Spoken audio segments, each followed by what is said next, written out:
No Saber Direito desta semana, Fernando Neri apresenta um curso sobre o uso da inteligência artificial na prática jurídica. O professor explica as aplicações da IA em pareceres jurídicos, em cálculos e em provas periciais. Confira a aula 4.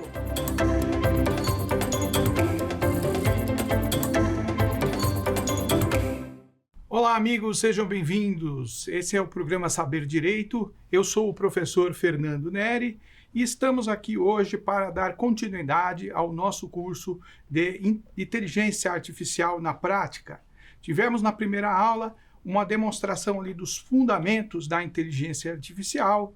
Na nossa segunda aula, nós falamos como construir pareceres jurídicos auxiliados por essa extraordinária ferramenta da inteligência artificial generativa. Na terceira aula, abordamos a questão dos cálculos, que é tão importante na vida dos advogados e advogadas, e o uso da inteligência artificial generativa também para fazer auditamento dos dados que são inseridos nas planilhas de Excel, etc. E na aula de hoje, que é a quarta aula, nós estaremos estudando a prova pericial. Aqui nesta aula, como todas as demais que antecederam a estas, de extrema importância para os operadores do direito, porque a prova pericial é uma das provas mais complexas que nós temos no direito processual civil. E nós alertamos aos nossos queridos telespectadores que colocamos na nossa bibliografia básica ali, para que você possa ter um apoio, a recomendação do livro do professor Eduardo Rudolvin, da prova pericial no processo civil. Eu recomendo que vocês façam a leitura deste livro, aqueles que não têm e pretendem aprofundar os conhecimentos na área da prova pericial, façam a aquisição para que vocês possam enriquecer a sua biblioteca e ter também um conteúdo de ponta para poder trabalharmos com a inteligência artificial. Pois bem, nesta aula nós verificaremos o que é a prova pericial, passaremos para os senhores um conceito do que a prova pericial significa, do que ela representa dentro do processo, especialmente do processo civil, e vamos falar sobre a possibilidade da criação de comandos, que nós chamamos em aulas anteriores, que você aprendeu conosco, são os chamados prompts para a IA receber as informações, os comandos do que fazer e poder assim te auxiliar na complexidade da apresentação dos quesitos. Os quesitos de uma perícia, traduzindo aqui o juridiquês, quesitos são as perguntas que serão feitas para o perito, que é o perito nomeado pelo juiz para dar continuidade ao processo. Muito bem. Por mais que o advogado ele tenha um conhecimento generalizado a respeito das diversas áreas do conhecimento humano, sempre em situações pontuais, é requerida uma profundidade do conhecimento técnico de determinadas áreas. E nem o advogado, das partes, os advogados podem não ter aquele conhecimento técnico específico, assim como também o próprio juiz não tem condições de definir, portanto, detalhes relacionados a esta prova que nós chamamos de prova pericial. Portanto, ali no Código de Processo de 2015, que é o nosso CPC em vigor, nós vamos encontrar ali nos artigos 1464 até o 1480, a definição de como funciona o rito para a produção da prova pericial. A prova pericial, ela será sempre quando o juiz, o magistrado e as partes, os advogados que representam as partes, necessitarem de um parecer técnico, de um expert. Nós chamamos de expert o perito que será nomeado pelo juiz, escolhido pelo juiz, para a produção daquela prova. É aquele perito que vai trazer, portanto, em uma linguagem palatável, numa linguagem que haja condições de compreensão das partes e do juiz, qual é a situação de mérito ali que se discute em relação àquele determinado processo.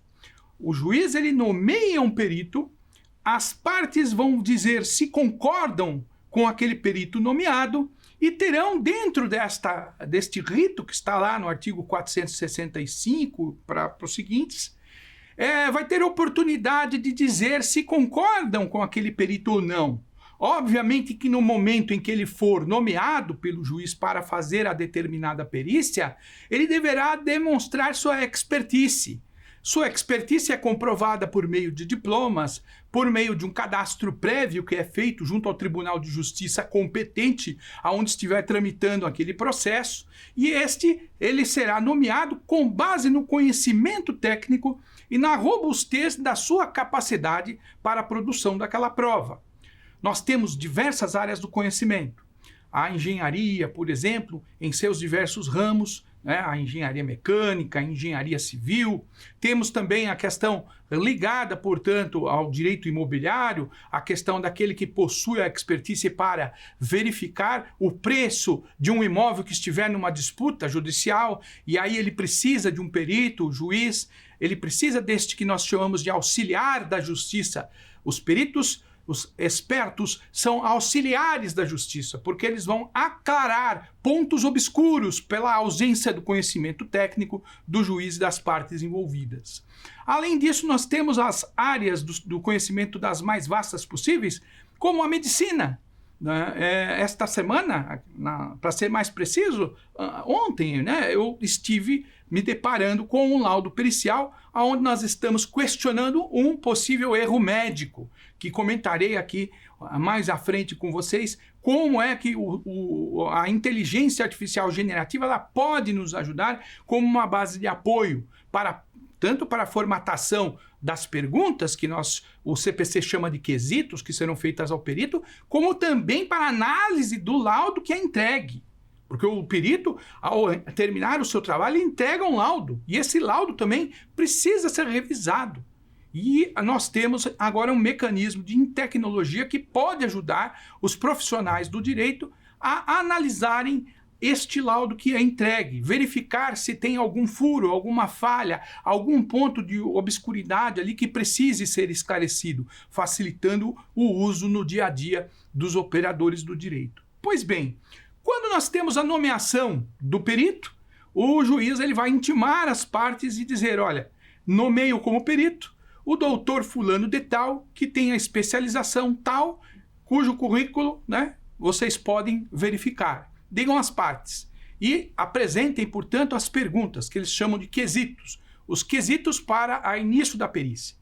Os quesitos eles serão oferecidos não antes do orçamento, porque o perito judicial, aquele que é nomeado, ele precisa receber pelo seu serviço. Ele vai receber a peritos que possuem, portanto, este cadastramento prévio no tribunal e ganham valores significativos. Já me deparei com perícias que ultrapassaram o valor de R$30 mil, para que vocês tenham uma ideia. Vai depender da complexidade da causa e do tempo que esse perito vai empregar a cobrança dos honorários envolvidos, E dentro desta precificação que o perito faz, dando a oportunidade às partes de se manifestarem, se não for um perito nomeado, porque também podem as partes, aquele que precisa da prova, ser uma pessoa que não tem recurso financeiro, por exemplo, aí ele vai requerer que o Estado nomeie um perito para fazer esta perícia. Também temos aqueles peritos que são cadastrados e que são nomeados e recebem, portanto, do Estado uma recompensa pelo seu trabalho, que nós chamamos de honorário, quando esse trabalho é concluído. Feita a apresentação desse valor, as partes terão de se manifestar. Aquele que pediu, portanto, a produção desta prova deverá custear a despesa, que, de acordo com o CPC, pode ser feita uma divisão aí em duas partes. Eu já vi processos na prática em que, por conta do valor ser elevado da perícia, o juiz até permitir um parcelamento a mais, desde que o perito concordasse. Nós tivemos um processo envolvendo uma questão imobiliária grande, que o valor era expressivo, e naquele processo apenas a prova pericial poderia servir, que nós chamamos a prova pericial como prova-mãe ou prova-mater. Nesse caso especificamente, em muitas situações, como no caso do erro médico, que acabei de falar a vocês, na maior parte das ações de erro médico, a prova-mater, a prova-mãe é a prova da perícia. É a prova da perícia. Então você vai entendendo a complexidade, a importância de se ter um laudo robusto que aponte para aquilo que você precisa como profissional do direito. O advogado que não souber quesitar, que não souber fazer ali as perguntas específicas, ele vai ter um problema, né? Quando o juiz nomeia o perito, então, nós temos ali um momento em que as partes interessadas naquele processo deverão, através dos seus advogados, falarem se aquele perito ele é aceito por conta da sua capacidade técnica, né, que é comprovada, que deverá ser verificada pelos advogados. E, no mesmo prazo, o juiz dirá se as partes pretendem nomear um assistente técnico. Quem é este assistente técnico? Em diversos processos, quando a parte ela tem, portanto, uma maior capacidade de pagamento, ela contrata um assistente técnico naquela área do conhecimento, que é a pessoa da confiança da parte, não do juiz. Veja que o experto, o perito é nomeado pelo juiz, mas o assistente é nomeado pela própria parte, para acompanhar a produção da prova pericial. Em outras palavras, é como se ele fosse investigar o ato da diligência que é feita por parte do perito, acompanhar a diligência, e também poderá se manifestar a respeito daquela perícia realizada. O assistente técnico ele é muito importante para que se possa ter uma situação aí de êxito numa demanda complexa, que exija, por exemplo, a palavra de um expert de uma área do conhecimento que é conhecida de poucos. Então, o assistente técnico, nós costumamos dizer que é ideal, seria o ideal, mas nem sempre, os advogados sabem que nem sempre o cliente tem recursos financeiros, econômicos suficientes para pagar, portanto, o trabalho desse assistente. O assistente técnico ele também deve receber os seus honorários periciais, por óbvio, pela parte que o contrata. Então, além do custo da despesa que existe para pagar, para custear o trabalho e o tempo do perito, existe o tempo e o trabalho do assistente. E é aí que nós nos deparamos com uma situação pela qual a inteligência artificial generativa pode ser muito útil. Por quê?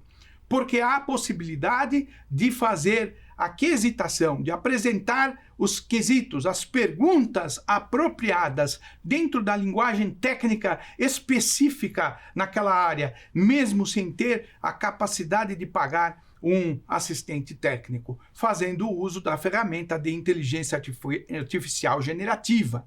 Você coloca o comando, que eu vou lhes ensinar hoje aqui, como você deve proceder no prompt para poder obter uma resposta a contento, e aí, a partir de então, você terá a condição e a capacidade de apresentar um trabalho como se fosse um trabalho contratado de um assistente técnico. Óbvio que existem limites, essas limitações nós vamos tratar na nossa quinta aula, que é a nossa quinta aula, ela tratará a respeito dos desafios que a IA ainda tem que superar. Mas para quem não tinha recursos, já temos um caminho a seguir que é muito interessante, você não acha?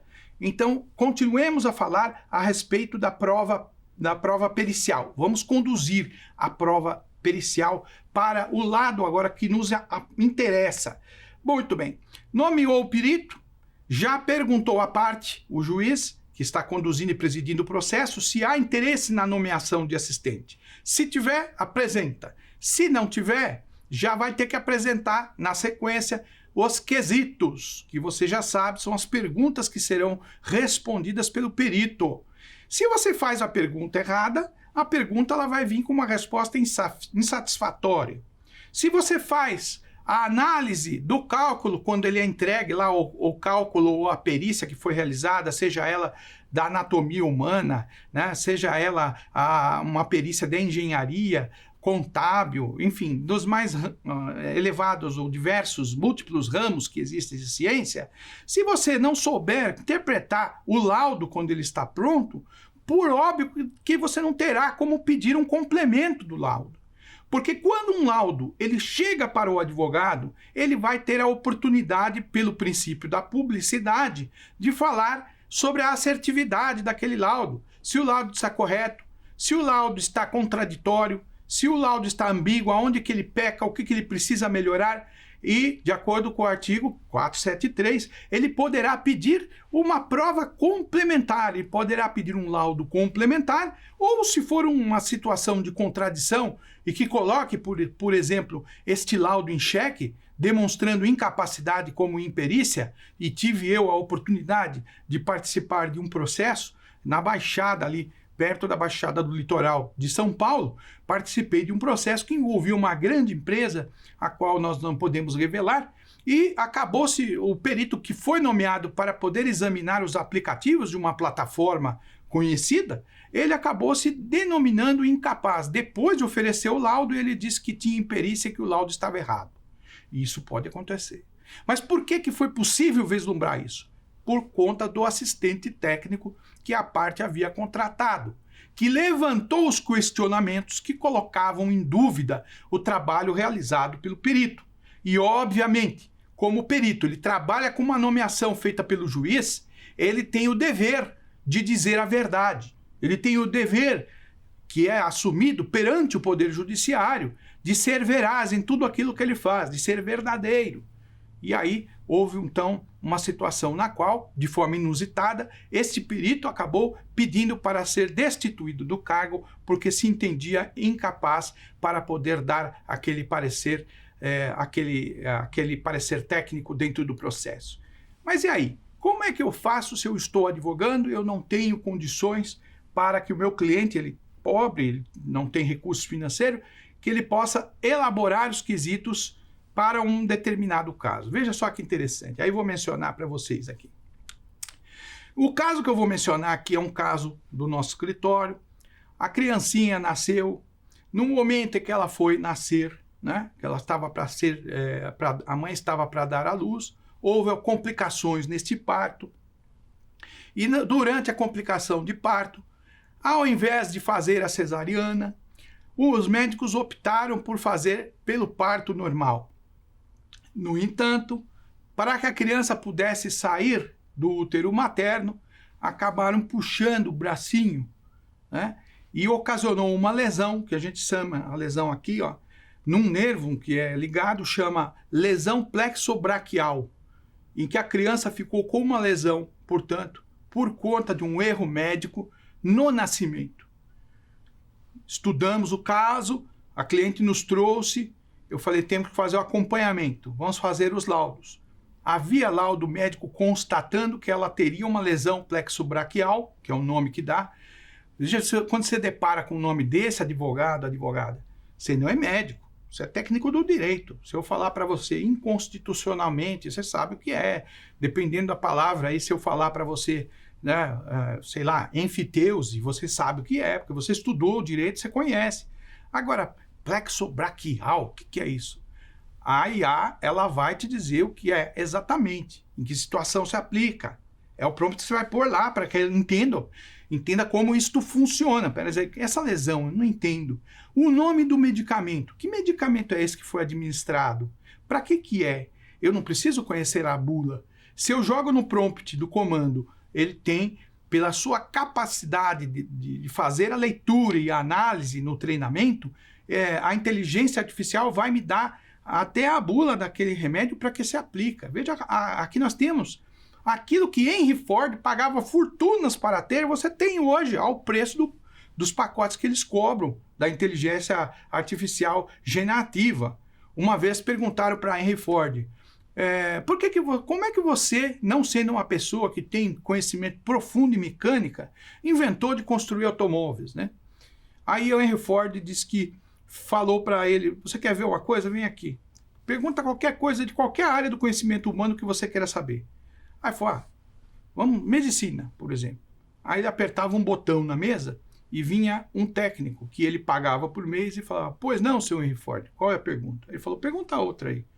Aí o Henry Ford apertava o botão na mesa, ele falava, eu quero saber de matemática. Aparecia, tá aqui o perito em matemática. Henry Ford já tinha esta visão na sua época, que ele precisava ter todos os conhecimentos agregados para se tornar a potência que ele se tornou com o passar do tempo.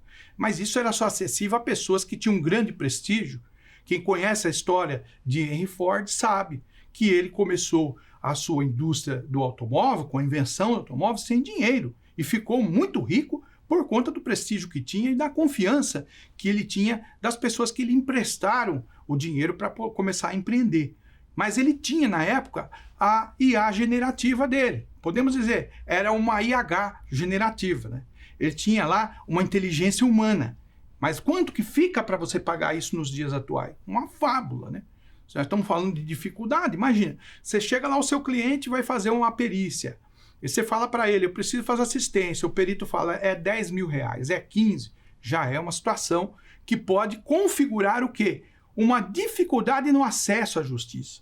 E hoje, através da IA generativa, esta possibilidade é uma porta que se abre, né? Que se abre para você esta porta a partir do momento em que você está utilizando a inteligência artificial generativa. Por quê?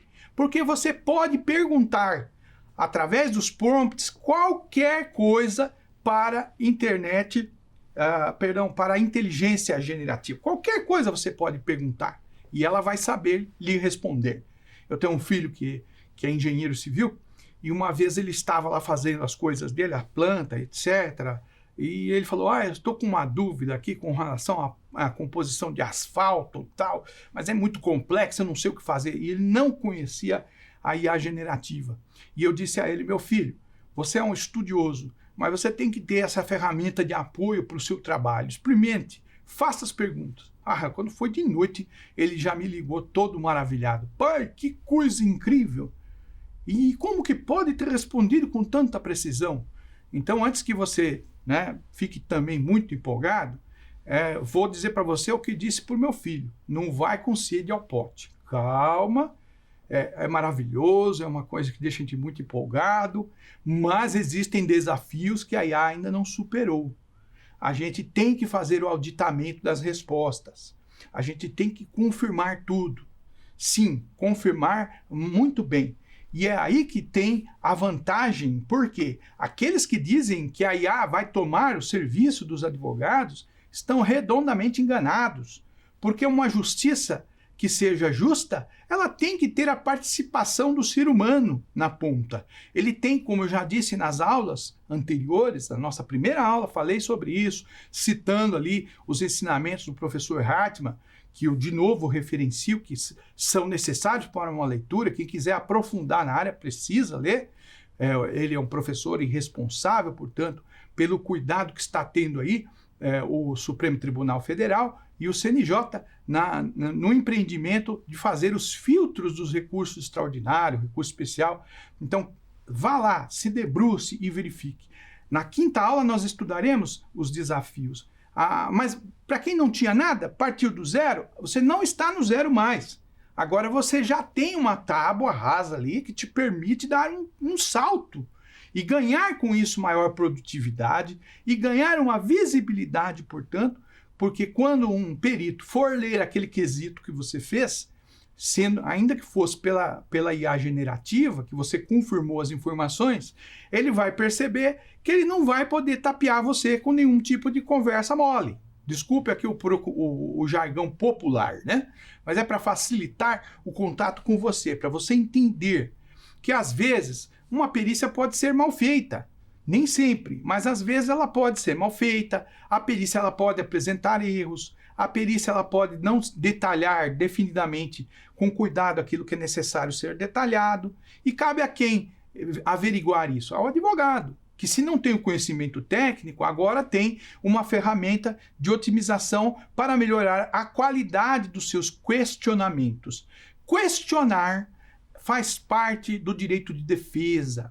Então, quando a gente observa que a IA pode nos levar a uma compreensão melhor de situações técnicas específicas das quais, como advogados, nós não temos conhecimento, a nossa indagação, a nossa pergunta, o nosso questionamento, que está dentro, portanto, do direito à ampla defesa, do contraditório, ela fica refinada. E o perito vai se encontrar numa situação em que ele não terá como dar qualquer resposta que seja, portanto, aceita. Eu estou aqui e vou mencionar a vocês esse caso específico da menininha que nasceu e ficou com uma lesão plexobraquial. Pois bem, o laudo apresentado trouxe para nós uma situação na qual o médico que fez aquele laudo identificou que ela de fato teve uma lesão pré-extrabraquial que ocorreu em virtude do parto. Foi feita uma análise de toda a ficha médica que estava presente no processo, peso dela era inferior a 4 quilos e, portanto, quando pode ocorrer ou não uma lesão deste gênero, acontece com uma facilidade quando a criança recém-nascida, o neonato, quando ele tem em torno de 4 para 4,5 kg. E neste caso especificamente, a criança não tinha atingido a capacidade de peso mínima para que a situação desta lesão fosse justificada como algo natural que teria ocorrido, né? Então, como isso é possível? Nós verificamos uma contradição no laudo apresentado. Por quê? Porque em que pese o trabalho que foi feito pelo perito de procurar demonstrar que não havia culpa no manejo do médico para que a criança pudesse ser retirada do útero, ele também, ao mesmo tempo, informou que o peso da criança não era um peso que poderia ter provocado esta lesão. Como é que nós fizemos para poder identificar isso? Então, aqui vai vir, então, a explicação que eu acho que é fundamental para que você entenda como funciona a internet, a inteligência generativa. Assim, você pegou o laudo, você transportou este laudo, obviamente você vai copiar e colar partes do laudo para preservar os dados das pessoas, porque eu recomendo que você não lance ali os dados sensíveis da pessoa, o nome, o endereço, a CPF, enfim. Esses dados que são dados sensíveis estão protegidos pela Lei Geral de Proteção de Dados. E o advogado é responsável. Quando você joga os dados ali, eles vão partir para uma caixa preta, que a gente chama de opacidade. Nós não sabemos, por conta do deep learning, para onde estão indo essas informações e nem o tratamento que esses dados receberão após a inserção do input lá do comando no sistema. Então, muita cautela. Copia do laudo e transporta. E aí você já vai perguntar no comando, que a gente chama de prompt, você vai perguntar, com base no laudo que o perito acabou de emitir opinião, há contradição no laudo? É óbvio que pela minha experiência de 30 anos de prática do direito civil, eu identifiquei a contradição. E por essa razão, eu não coloquei para a IA generativa qual era a contradição, porque eu queria que ela confirmasse aquilo que eu já tinha visto, né? Então, quando eu pergunto a ela se tem contradição, ela, sim, você está certo. Há uma contradição e já falou que era a questão, portanto, do peso da criança, que havia uma contradição que não tinha resposta. E aí eu, lendo o laudo, identifiquei que ele mencionou como fundamento, para ter base no artigo 473 do CPC, ele colocou como fundamento um artigo científico escrito em inglês, cuja presença desse artigo não estava dentro do processo, não estava transcrito e não estava também nem no Google. Fiz lá uma pesquisa, não achei em lugar nenhum aquele artigo. Perguntei então na sequência, por meio do comando enviado para a IA generativa, existe esse artigo? Por que eu não encontro esse artigo? Deveria estar no repositório para ter acesso à informação. É muito importante que você tenha em mente essa situação. Você que advoga, é dever seu trazer a referência da fonte que você cita. Você pegou um artigo, quem é o autor desse artigo? Você utilizou uma referência dentro de um processo, de um acórdão? Coloque ali exatamente, seja fiel e justo nisso, porque isso vai ser analisado. Olha, te garanto, se eu for o advogado que pegar do outro lado, eu vou olhar tudo, eu vou ler. Eu já citei aqui, no decorrer da minha carreira jurídica, já peguei acórdãos que foram colocados dentro de processo, os quais foram dados uma interpretação totalmente contrária ao que o próprio acórdão dizia. O advogado, ele tem que se dedicar a verificar as fontes. E quando nós fomos constatar no laudo da menina, identificamos ali que foi citado um artigo, e esse artigo, eu não vou dizer que não existe, porque seria muita leviandade da minha parte, mas ele não está acessível para consulta. Se eu tenho um dado e esse dado ele não está acessível para a minha consulta, por óbvio que eu não posso colocar esse dado dentro do processo. É evidente. Então, o que fizemos? Pedimos, então, à inteligência artificial generativa que nos fornecesse os endereços das revistas médicas que são conceituadas com acesso pela internet para que nós pudéssemos checar artigos a respeito daquele assunto. Refinada a pergunta enviada o comando, abrimos 3 revistas médicas e aí, nessas revistas médicas com as chaves, porque perguntamos à IA generativa quais as palavras-chave. A revista médica só tem artigos em inglês. Quais as palavras-chave? E ela vem e ela diz, palavra-chave A, B, C, diz certinho ali qual é a palavra-chave que você deve jogar. Joga no comando a palavra-chave no site em que tem as revistas médicas, pesquisa, baixa o artigo. E aí você faz o quê? Aí a mágica acontece, porque a IA generativa fala em todos os idiomas da Terra. Todos. Além da linguagem, ela tem uma facilidade para tradução.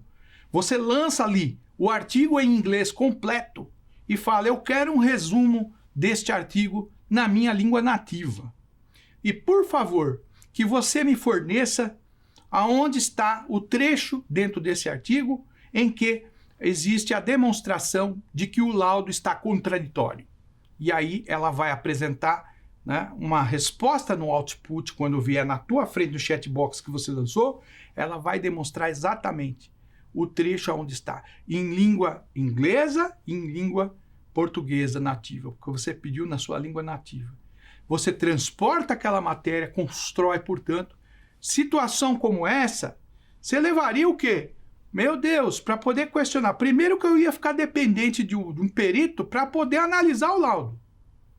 Eu ia atrás de médico e tal, é assim que sempre fiz. Ah, foi o doutor falando de tal, é bom ter o senhor. Quanto o senhor cobra? Eu iria pagar a consulta do médico para ele poder falar sobre aquele laudo.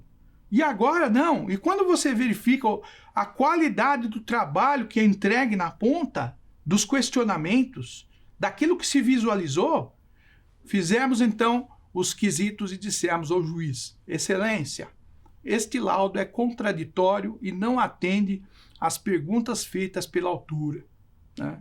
É contraditório, citando, inclusive com palavras que são da técnica médica, para que o perito saiba que nós descobrimos a verdade pelo uso do auditamento dessas ferramentas que são fantásticas para impulsionar a nossa advocacia. Ao término do trabalho, pedimos ao juiz que, com fundamento no artigo 473, ele responda aos quesitos complementares, ou caso Vossa Excelência entenda que é necessário nomear outro perito, que seja refeita a perícia por conta da contradição que nós detectamos. Isto é possível por intermédio da inteligência artificial. E é óbvio que a inteligência não faz sozinho o trabalho dela.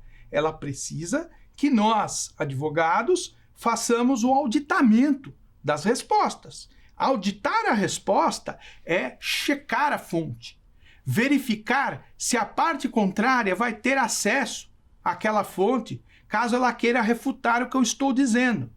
Então, quando nós juntamos a petição, anexamos a cópia integral do artigo, que foi mencionado como base para refutar aquilo que ele disse, em inglês, e a referência dentro do link, para que ele pudesse ler e também verificar que aquilo tinha uma procedência, e isso é uma situação totalmente fantástica que nos permite elevar a régua da qualidade dos nossos trabalhos como advogados. Dentro desse escopo, eu quero ressaltar no Código de Processo Civil 3 artigos que você deve debruçar sobre eles para ler. Leia os artigos, leia os comentários, porque são os mais importantes que nós temos dentro da produção da prova pericial. Eu, iniciando a aula, falei a vocês que a tábua da prova pericial está no CPC do 464 ao 480, mas eu destaco para vocês o artigo 465. No artigo 465, você deve fazer uma leitura, né, para verificar em especial ali no parágrafo 5º, que o perito poderá ter o valor dos seus honorários reduzidos. Isso mesmo. Ele fez uma perícia. A perícia ficou insatisfatória. Você poderá pedir a redução dos seus honorários, porque como ele é pago pela complexidade da perícia, e essa perícia ela pode ter sido, pela análise que você fez, uma perícia que não atingiu, portanto, a completude do que era pretendido, é nada mais justo do que ele tenha uma redução proporcional do valor que ele cobrou. Então, pouco utilizado o parágrafo 5º do artigo 465, mas ele existe para que você, advogado, advogada experiente, né, zeloso, estudioso, que está aqui acompanhando as aulas, merece ter isso aí dentro da sua caixa de ferramentas. Você vai pedir a redução dos honorários do perito quando esse tipo de situação ocorrer. O segundo artigo que quero destacar é o artigo 469. O artigo 469, ele fala sobre a formulação dos quesitos. O artigo 469 é a pérola, né? É a joia da coroa. Se você sabe fazer as perguntas certas, você pode ganhar a demanda. É lógico que você vai também utilizar a IA generativa para evitar entrar com demandas aventureiras, com demandas que não têm fundamento, com demandas que você antigamente imaginava que a prova pericial poderia ser favorável, mas que através desse filtro que você vai fazer a partir de então, porque aprendeu a como trabalhar com essa ferramenta, você vai evitar entrar com ações que vão te fazer demandar tempo e você não vai ganhar nada. Há muitas ações, por exemplo, de erro médico, em que a parte entra e fala, não, meus honorários vai ser no êxito. Quando for você ganhar, eu recebo. E aí, de repente, a prova técnica aponta para a perda da causa e ele perdeu o seu tempo também ali. Então, o 469 ele é importante. Faça a primeira coisa, quando a causa chegar no seu escritório, analise as perspectivas, porque as ações de erro médico, em especial aquelas que estão ligadas à medicina legal, é muito complexo comprovar o erro médico. Erro médico, os médicos respondem pela responsabilidade subjetiva. É aquela que diz que tem que demonstrar que houve culpa, tem que ter nexo de causalidade. E eu repito, é uma prova complexa e difícil. E você não deve ficar gastando, desperdiçando seu tempo com causas que não vão lhe dar nenhum tipo de lucratividade. Inclusive sendo honesto, que isso também faz melhorar o seu prestígio na praça como advogado. Eu fui lá, contratei o doutor para fazer uma análise do meu caso. Você pode até, se quiser, falar, eu vou cobrar aí uma consulta, porque eu tenho que fazer uma análise mais aprofundada. Entrega um relatório da sua análise com o seu parecer, né? Que você aprendeu na aula 2 a fazer um parecer jurídico, já estará aí com a razão pela qual os seus honorários são cobrados, e você não entra em aventura jurídica, você já deu um parecer para ele que as chances são poucas. Aí pode ser que ele procure um outro advogado, não, daqui que eu faço, vai dar certo sim, você já tem um parecer lá. Isso ganha você com prestígio. Por quê? Porque você não vai estar promovendo ações infundadas e gastando seu tempo, né? Que é tão precioso para nós o tempo hoje. Acho que a única moeda que é mais valiosa de todas é o tempo. E aí, ainda vamos para o artigo 473, que é o artigo que eu mencionei para vocês, que vai consertar o laudo. É o artigo no qual nós vamos repetir as perguntas, porque o laudo ele foi inconclusivo. Ele necessita, portanto, de respostas das quais houve omissão, ou ele precisa, portanto, de ser refeito. O artigo 473, ele vai trazer para nós essa fundamentação técnica específica que é muito importante. O advogado que domina essas técnicas e que domina a prova pericial, certamente, assim como o advogado que faz pareceres jurídicos, cálculos, né, com precisão, ele vai se destacar também na profissão. Quando eu preparei esse curso, eu tive uma preocupação muito grande, assim, de coração, de passar para você que está advogando o que eu não tive lá atrás, né? Não tive isso e eu estou muito feliz de poder transmitir a você esse conhecimento. Porque esses pontos de cada aula que nós tivemos aqui, que estamos na quarta, já indo para a nossa última aula daqui a pouco, são importantíssimos. especificamente ali a questão do parecer jurídico, a questão dos cálculos, a da perícia, são aulas que se eu pudesse estar lá atrás, sabe?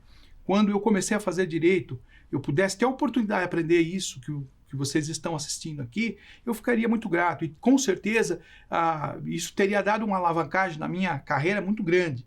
Então não perca a oportunidade de aprender ou fazer o uso dessas ferramentas voltado para essas áreas do direito que nós estamos passando aqui.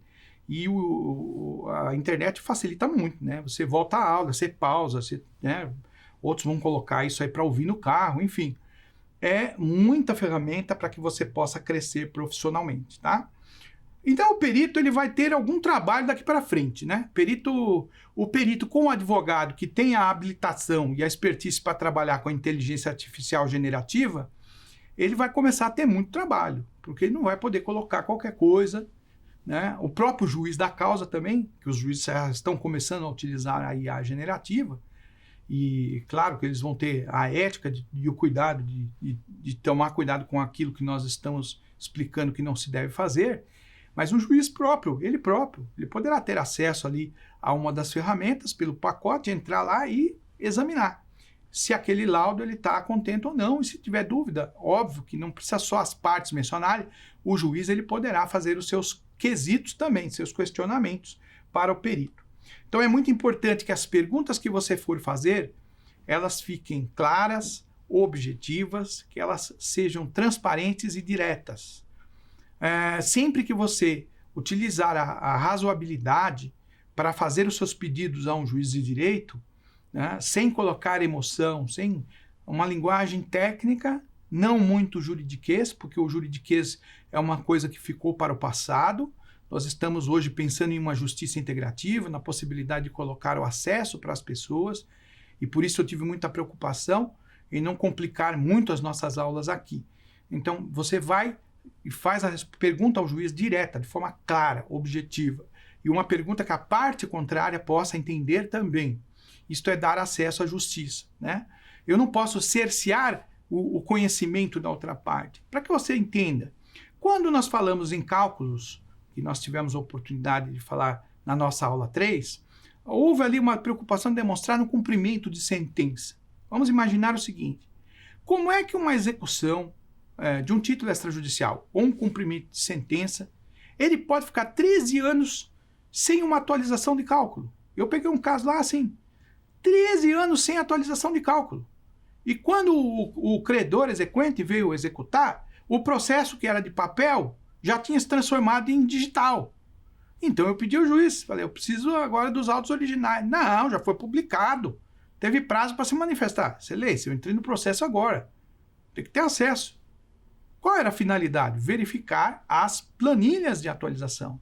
O exequente, ele tem o dever de atualizar o seu crédito. Para quê? Para demonstrar para a parte que deve, que é o devedor lá, a parte contrária, o executado, que aquele valor está certo. Porque se aquele valor estiver errado, como que o devedor vai pagar? E não podemos falar em penhora de bens se ele não tiver um valor líquido e certo para pagamento, porque aí você está cerceando um direito que ele tem, que é o direito de quitar a dívida. Ele tem o dever, o exequente, o credor, de demonstrar os meios de auditar aquele cálculo dele, para que a parte possa, primeiro, exercer o direito de purgar a mora, de pagar a dívida. Segundo, aí então questionar eventuais excessos. Se eu tiro a prova da parte contrária, eu cerceio a defesa, eu ofendo a ampla defesa e o contraditório. Magistrados, eu sei que muitos magistrados também assistem esse programa. Você é muito bem-vindo aqui. Preste muito cuidado com relação a isso. É um pedido que eu faço. Os meus alunos, tive a oportunidade de lecionar no Mackenzie, muitos deles já são juízes, e eu dizia nas minhas aulas, tenham cuidado com o direito da parte. Ouça o que a parte tem a dizer. Preste atenção naquilo que ela está falando. E eu estou dizendo a você aqui, não é porque existe a necessidade de um esperto, de um perito nomeado, que o juiz ele vai ter que se calar para aceitar a conclusão de um laudo. O perito disse e ele concluiu, mas cabe ao juiz analisar os fatos comprovados dentro do processo, analisar se há coerência naquele laudo para, então, deste modo, né, passar a produzir a sua sentença, para que ela seja uma sentença justa, para que ela seja uma sentença transparente, que não venha a ofender os princípios, né, do contraditório, da ampla defesa. Este é o melhor caminho que eu sugiro a todos. Tá? Então, se tem algum ponto obscuro, este ponto obscuro deve ser elucidado. Devemos jogar luz em cima do ponto obscuro. Estamos, então, convictos de que, fazendo uso dessas ferramentas, vocês elevarão a sua advocacia. E o juiz também, fazendo uso da internet generativa, ele vai ter muito mais condições de acertar. Né? E dentro da ocasião que fiz o meu mestrado, tive vários companheiros juízes lá também, e eu sei que os juízes têm uma preocupação de trabalharem com excelência, não ter a excelência apenas no nome, mas também de darem decisões justas e corretas. Né? Na manifestação das conversas, de bastidores, com os mestrandos, alguns alunos chegavam para mim, como juiz, falavam, olha, já teve sentença que eu dei e eu estava errado, estava completamente enganado, e aquilo me faz mal. Então, quando houve um depoimento desse tipo, eu cheguei para esta pessoa, que era mestranda, uma pessoa muito querida, e já falei, olha, só essa preocupação que você demonstra de ter agido errado por achar que era certo, já tira de você a consciência, porque você é juiz. Naquele momento o que você entendeu era isso. Se não era, não se martirize. Porque o juiz também está sujeito a erro. A IA erra. Eu não falei para vocês? Que se você perguntar, eu não posso aceitar tudo que a inteligência artificial diz. Né? Não sei se mencionei, talvez se você voltar às aulas anteriores vai ver. Pergunta-se para, né, a inteligência artificial, como é que eu faço para o queijo da pizza não cair para fora? Aí ela pega e responde. Isso aí é o erro, né? É o erro. Nós vamos falar depois sobre falsificabilidade, que é um princípio que tem que ter. Ela pegou e falou, não, você passa super bond no queijo, que aí com certeza ele não vai transbordar, mas super bond não é comestível. Como é que vai fazer o ser humano para comer aquilo? Então a IA ela precisa ser auditada, tem que ter uma resposta humana. Ela serve para você tomar uma decisão como um apoio, mas ela não dispensa a tua atividade jurisdicional, excelência. Né? Aqui uma palavra que eu deixo para os juízes. Ela exige, ela serve, ela ajuda, ela dá impulso, mas ela sozinha não faz nada se você não tiver o empenho. Ela pode fazer o quê? Alavancar a sua leitura do processo, a análise do processo. Eu estou lá, na minha mesa em cima, eu tenho um prazo que eu tenho que cumprir, com um processo que tem 2.000 páginas. Sabe o que é? Uma briga de marido e mulher, que separar lá, divorciou, o marido separou da mulher, começaram a brigar, eles adoram brigar, né? E agora deu 2.000 páginas. Observe, olha o trabalho hercúleo de ler página por página. Eu estou no processo desde o começo, tem muita coisa que eu lembro muito bem, porque eu atuei nesse processo desde o início. Mas é óbvio que o juiz da causa, ele poderá fazer uso da inteligência artificial para poder filtrar essas informações e alavancar o seu serviço. Isso não tenha dúvida que ele vai fazer. Eu acredito que poderá fazê-lo. E não há problema nenhum nisso, desde que o juiz utilize como apoio e não transfira tudo para a inteligência artificial, né? Mesma coisa o advogado. Eu não posso pegar, eu não vou fazer nada aqui, vou deixar tudo por conta da IA. Não, senhor. Examina. Porque quando você coloca a sua assinaturinha ali, é você que está falando. Não é a IA, não. É você que está respaldando. E se você preza pelo seu prestígio, pelo seu nome, é evidente que você vai tomar cuidado com isso, né? Então, vamos para o quiz.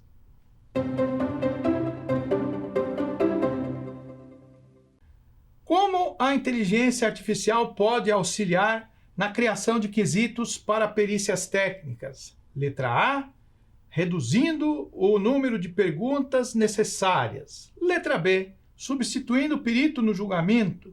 Letra C, automatizando a geração de perguntas claras e objetivas. Ou letra D, tornando a perícia mais subjetiva. E a alternativa certa é a alternativa C, automatizando a geração de perguntas claras e objetivas.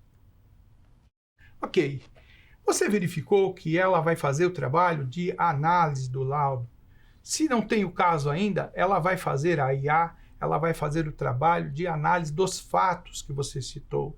Você poderá colher as informações com termos técnicos que você vai colher dali do que disse, seja lá qual for o perito ou o técnico ou a situação que foi colocada, e você vai lançar no prompt e vai ter uma resposta. E a partir daquela resposta você vai construir os quesitos.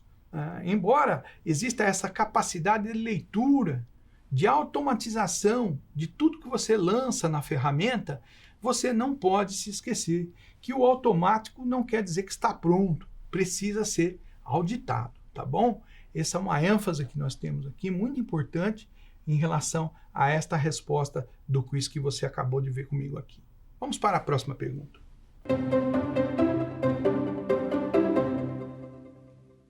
Como a inteligência artificial pode ajudar na análise de laudos periciais? Alternativa A, substituindo a análise do advogado. Alternativa B, tornando a análise pericial desnecessária. Alternativa C, automatizando a identificação de informações relevantes e padrões. Alternativa D, simplificando a linguagem técnica de forma inadequada. E a resposta certa está na alternativa C, automatizando a identificação de informações relevantes e padrões. Muito bem. Se tem uma coisa que a inteligência artificial faz muito bem, é identificar padrões. Ela identifica padrões que são semelhantes. Ela vai buscar a informação que você lançou dentro dela, através do prompt de comando, ela vai buscar isso dentro do Deep Learning e de todo o treinamento que ela fez, e vai devolver dentro dos padrões de comparação, que vai exercer uma probabilidade, a resposta aproximada àquilo que você necessita. E nem sempre, nós veremos isso aí, falarei profundamente na nossa quinta aula, nem sempre ela vai ser exauriente. Por isso que eu insisto, é necessário que você faça a análise dos dados que são apresentados. É uma ferramenta fantástica, mas ela vai ajudar você muito, tá? Voltemos então para o nosso último quiz.